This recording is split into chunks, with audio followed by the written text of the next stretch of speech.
Hã? Então, como é que eu meço o ozônio que está saindo lá?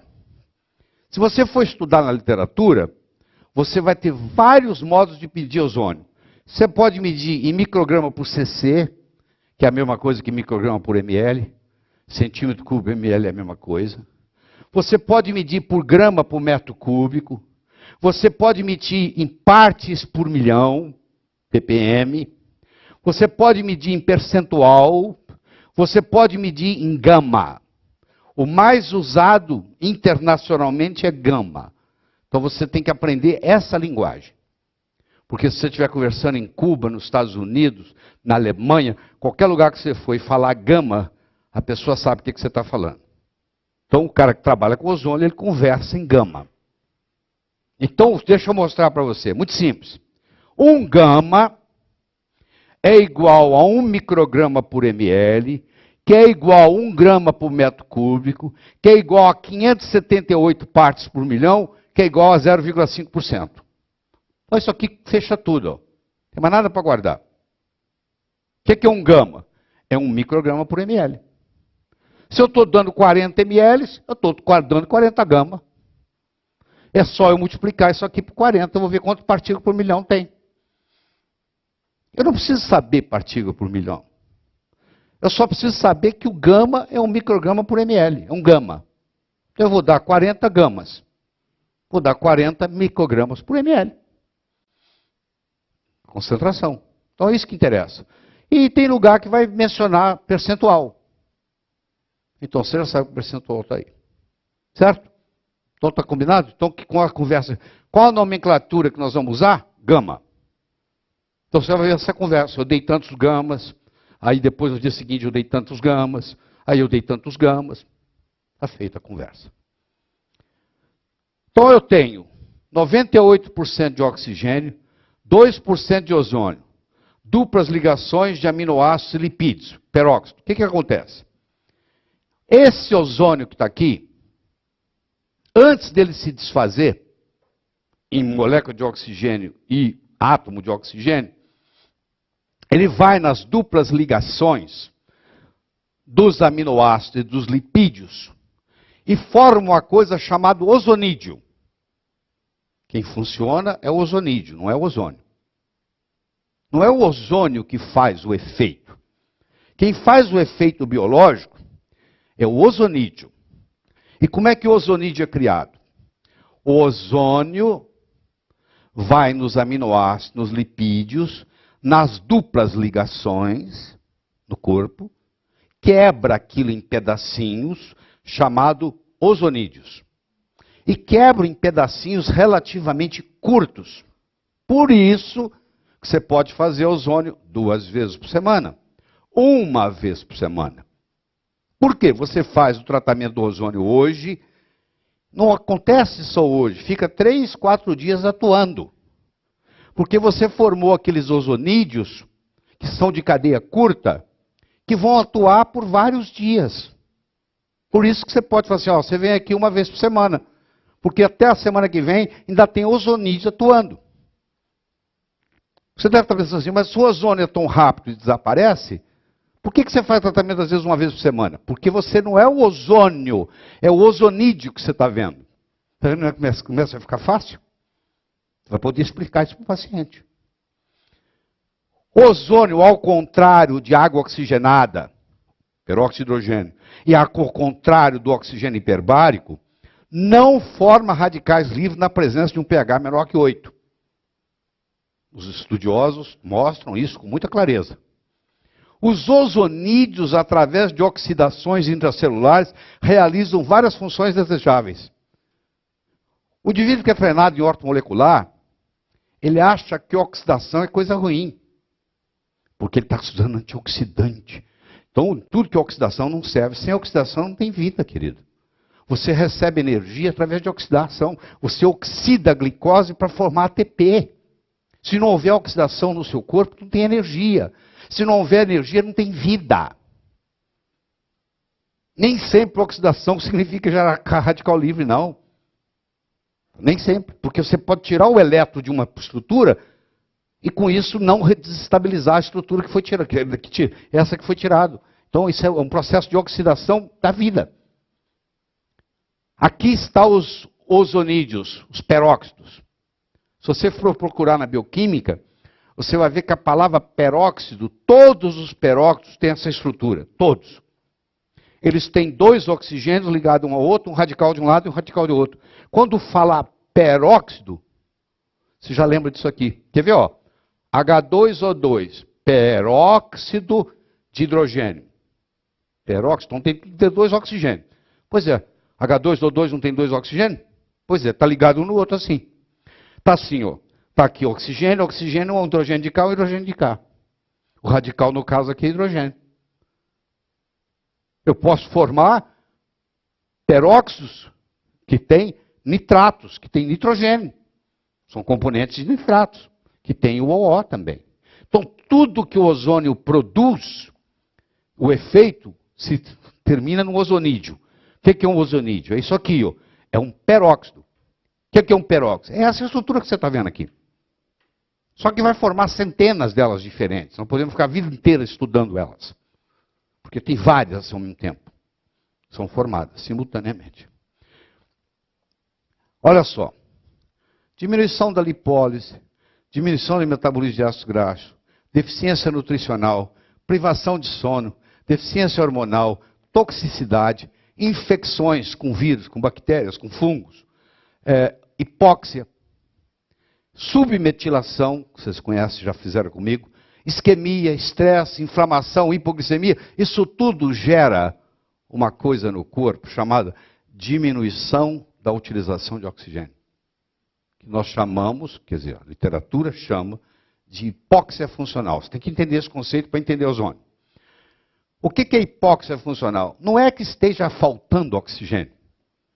É que o oxigênio que está chegando não está sendo utilizado apropriadamente por um problema metabólico.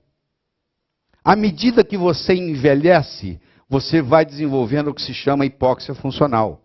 Ou seja, a sua utilização de oxigênio na mitocôndria vai caindo. Qual é a função do ozônio? Final, restabelecer, normalizar a utilização de oxigênio pela mitocôndria. Ou seja, o ozônio é uma substância que trata mitocondriopatias.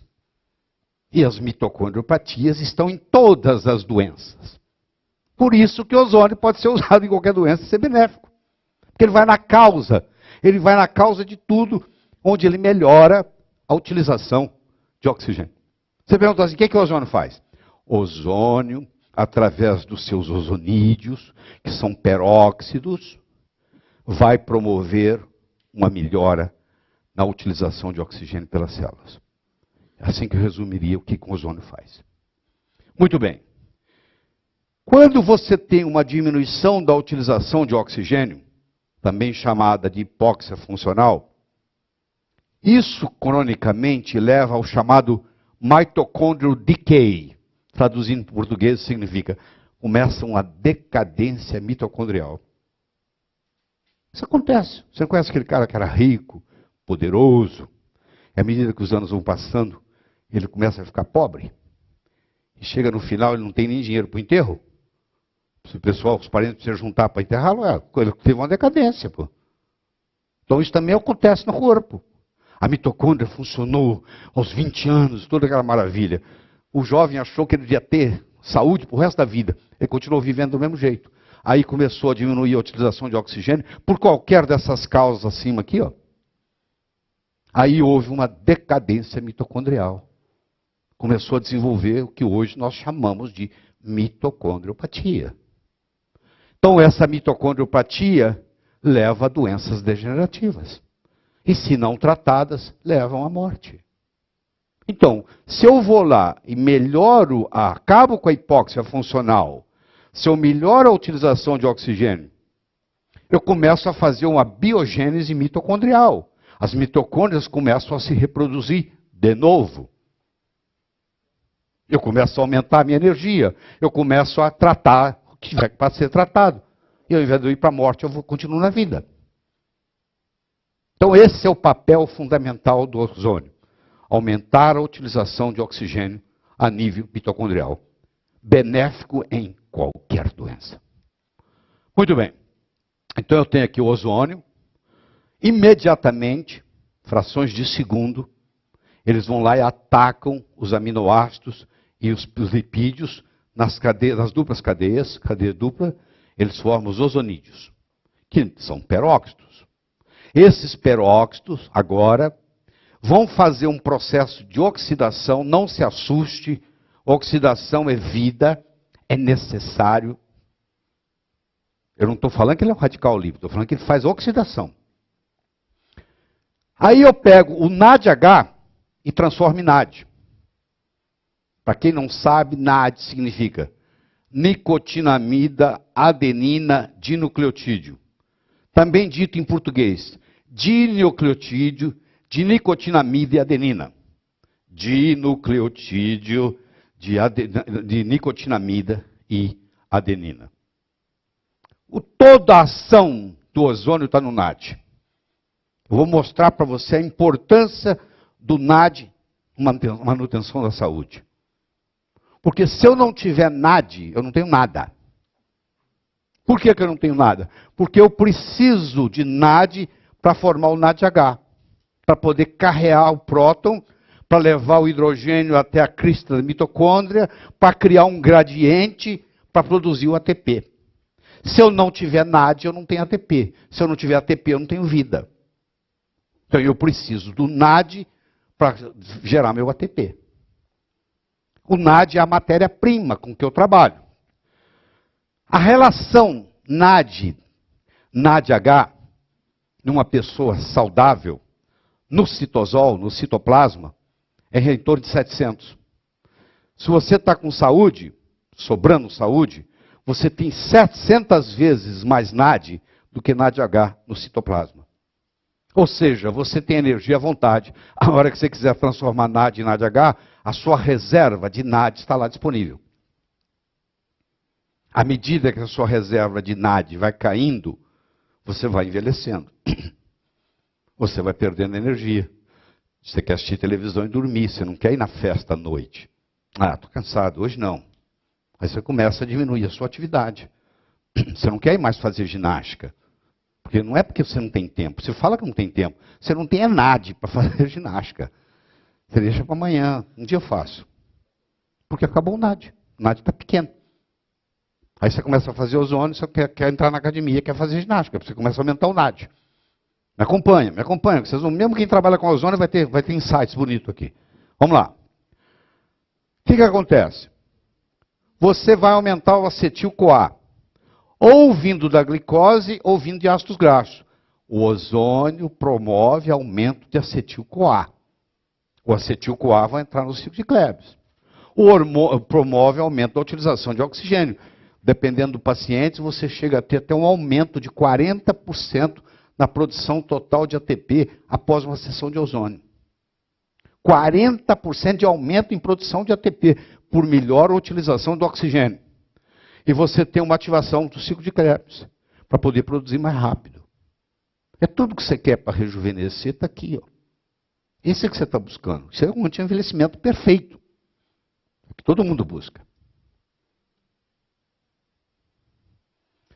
Então vamos fazer mais uma vez para você lembrar. O ozônio se transforma imediatamente em ozonídeos, que são peróxidos, que vão, num processo de oxidação, gerar NAD. O NAD para o NADH tem que ser o ideal, é 700. Com isso, ele vai aumentar a produção de acetil-CoA vindo de glicose ou de ácidos graxos. Vai aumentar a utilização de oxigênio, ou seja, rejuvenescer. À medida que você envelhece, você diminui. Hoje se calcula, você tem métodos científicos, laboratoriais, para medir a utilização de oxigênio. Que tem muito a ver com a capacidade aeróbica da pessoa. E é uma correlação. Quanto menos utilização de oxigênio você tem, mais cedo você morre. Mais propensa a doença você está. Menos o seu sistema imunológico funciona. E assim por diante. Vai haver um aumento de até 40% no ATP e aumento da ativação do